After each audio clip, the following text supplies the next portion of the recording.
Both sides, please raise your hand if you have questions. I'll get a mic to you. Go ahead and kick us off.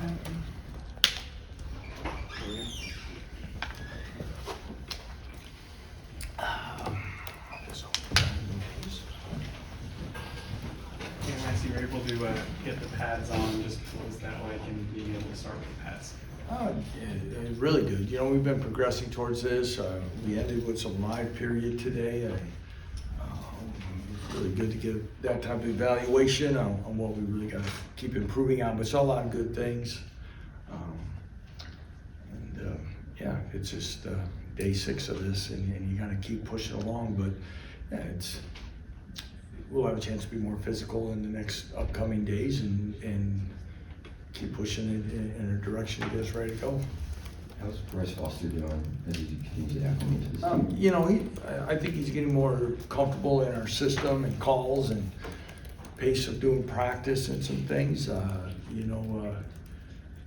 Through track and some of those things in his situation, he didn't do spring ball and that. So that, any of those guys that's 6 days in, I don't want to, for anybody that's a newcomer, especially when you're upperclassman newcomer, because obviously you want Bryce to be contributing, so you throw him in there with the first 2 units and you got a lot of things happening at a faster pace. But been very pleased with him. He's played some center, he's played some guard. As we know, he's a big body that can be physical, so he's going to help this football team. We've heard a lot about Jalen Todd and how he may be able to contribute, especially being healthy now. Just what have your impressions of him been since the start of the fall camp? Jalen's been outstanding. I share a story. One of the first weeks here, Jalen was late, and being late's not good in our program. So Jalen was late and kind of heard about it, and from that day on, I think Jalen started spending, was in the building every day about 6 a.m. and left at noon. So, and he's taken advantage of every opportunity. It's probably been said before. You don't have to tell Jalen twice about something. It doesn't mean he has it perfected, but he takes it to heart. He takes coaching really well. He works really hard. It's extremely important to Jalen.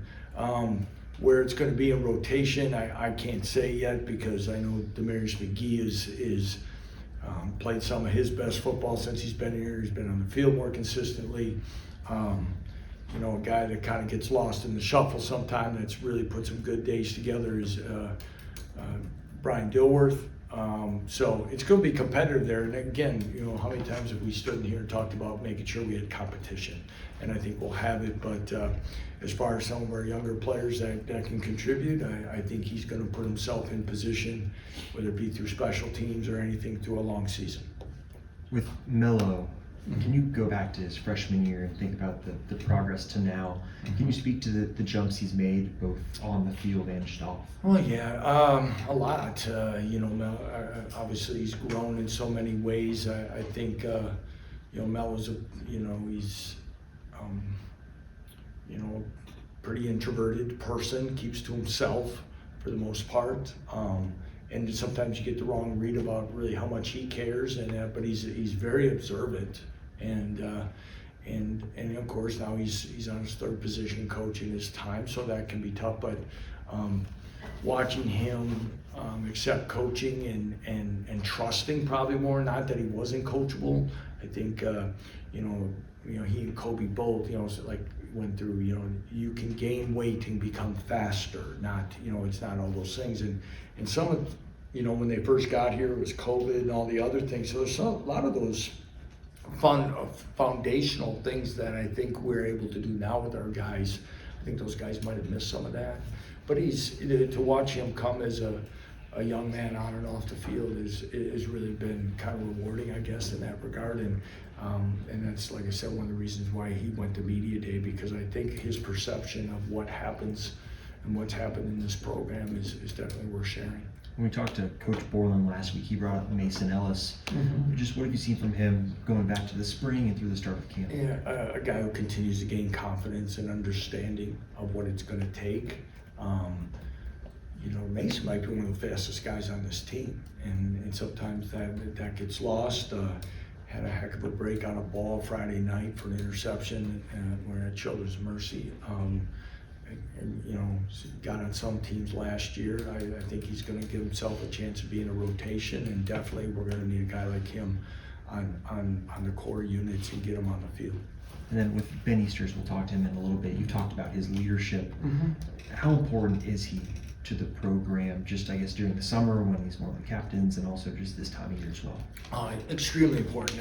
You know, when you have guys like Ben Easters, you're so fortunate in your program because Ben hasn't played much and he understands the role somewhat, but yet how he goes about it, who he is, how consistent he is, and some guys just have some of that it factor. You know, a year ago I talked a little bit about Cole Ballard having that, being received by the team very quickly. Ben's one that continues, though, as the program has changed some faces, continues to be well respected.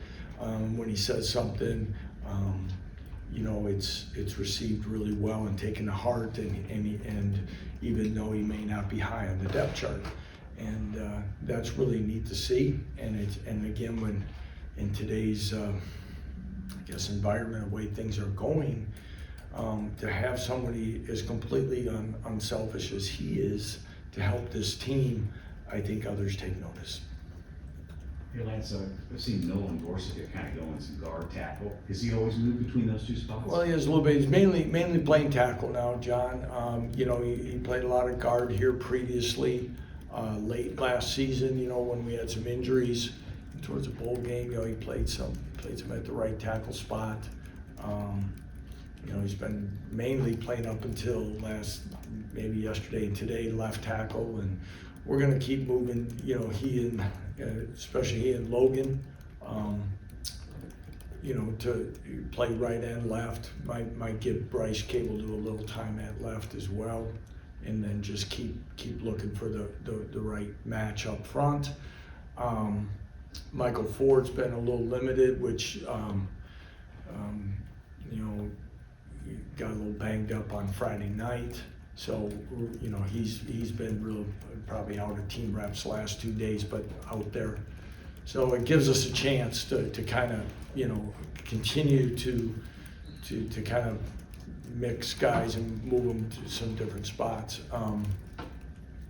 James Livingston was also going to take a few reps inside. You know, I did with Scott, but when Scott Fuchs was here, but Daryl, I really started when Daryl and I were together. I don't even know which place, but you know, we'll start talking as we progress through camp.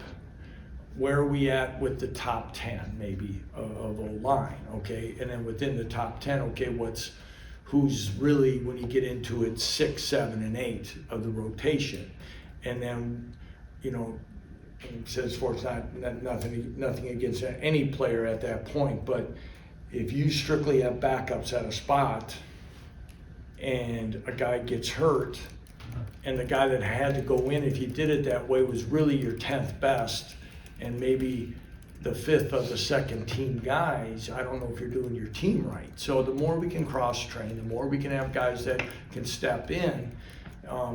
You know, will it be, you know, Shane Baumgartner's really gotten better. Daryl Simmons has really gotten better. You can tell the difference with both those guys' conditioning, strength, and understanding of our offense after they've been here a while.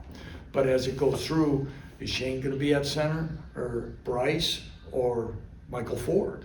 And then what are the mixing pieces? So that's what we're trying to work on a little bit this week, and then we'll kind of get back to where that's going to settle. But yeah, we're gonna play around with that a little bit. Since you arrived in Kansas, is this the most depth you've had on the O-line? Not quite ready to say that completely. It could be trending that way. I think what we're really, I think from where you guys are at, maybe from that is, I think visually it's probably where we want it to be the best it's been. You know, but we've got some development to do there. You know, our first year we weren't quite where we wanted to be. We had some bigger bodies, some older bodies. It wasn't quite, and we were all learning on the fly that you know, this camp at that time. But I like where we're trending with our younger linemen and the length we've been able to put in this program. And you know, I think our younger guys, though they may be swimming and through the paces of everything, I'm excited about the newcomers that just arrived from high school as well, and where they'll grow in our program as well. What do you see from the defensive end spot on the opposite side of Jeremy? You know, getting better. You know, Dean Miller continues to get better. Dylan Woodkey has shown up a little bit. You know, he was hampered with a hamstring last spring. Really, it was hard to get a read on him. Jeremy Robinson made a nice play here today. It's been so consistent. You know, Job has a hand injury. It kind of slowed him down, but he's back out there today. Trying to rapid fire through my guys that I could keep. You know, Cole Petrus is a guy that never really gets an outstanding walk-on. Has been on a lot of teams. The two young guys, Dak and DJ, you know, their upside is so positive. You know, again, we just keep them coming and understanding between, you know, understanding all the things that we keep adding to the package, and then also being consistent in run and pass. I'm trying to think somebody else I wanted to mention in that group that I forgot. So I think I hit most of them. No, Ron McGee returned to practice. He had, you know, he's coming off that knee surgery of last year. Just had a minor setback that threw him back a couple days, but he's back out there, should be ready to go. So it's going to be competitive, John, and it's, you know, the thing is you don't want to just say situational football for those guys, because that'll become predictable to what we're doing. But at the same time, I think as the position continues to grow and guys, you know, will eventually maybe separate and establish along, you know, who's really going to be out there the longest, I think through rotation and depth of that, I think that position can be very productive. How's the kicking competition been between Charlie and Owen? I think it's been good. I mean, Charlie continues to be very consistent. Owen has a very powerful leg. And, you know, in the practice here today, Charlie made his, Owen did not. That doesn't mean. And Tabor Allen has done such a great job for us in kickoffs. You know, we just kind of mainly keep him in that role, but then, shoot, every time I kind of watch him when he rotates in our small periods of doing it, he's right about with the rest of them on consistency. So I like where we're at there. You know, we're going to keep testing with distance, and being inside today, I guess, you know, helped us as a lot as a team. And the thing is, we got to be able to take that same energy and battle through the heat the same way. We've heard a bit about DK getting to work with the safeties as well as the corners. Just how important has it been to have, I guess, a unified voice in the secondary in that respect? You know, that's always you know, it's 6 one, half dozen of another. You know, we did that last year to an extent where, you know, when Jordan was with us, Jordan would meet with all of them, and they kind of split off. Right now, you know, it's allowed Brian to do more front seven observation, which I've always tried to encourage him, that not that it was there, but this will give us a chance to, you know, for him to see how guys are doing and working and coaching and how it's being coached. And but DK is a great addition to this staff, and just some of the points, and not just because he was in the NFL or anything, but his knowledge of this conference, his you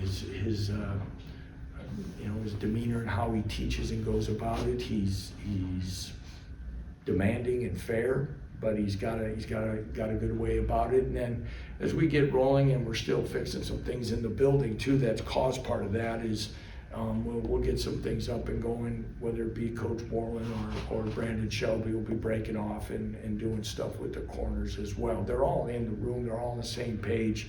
And not to say that it's never was done like that before isn't necessarily accurate. So I don't want to make it, but it's good, and he's able to utilize his time in meetings.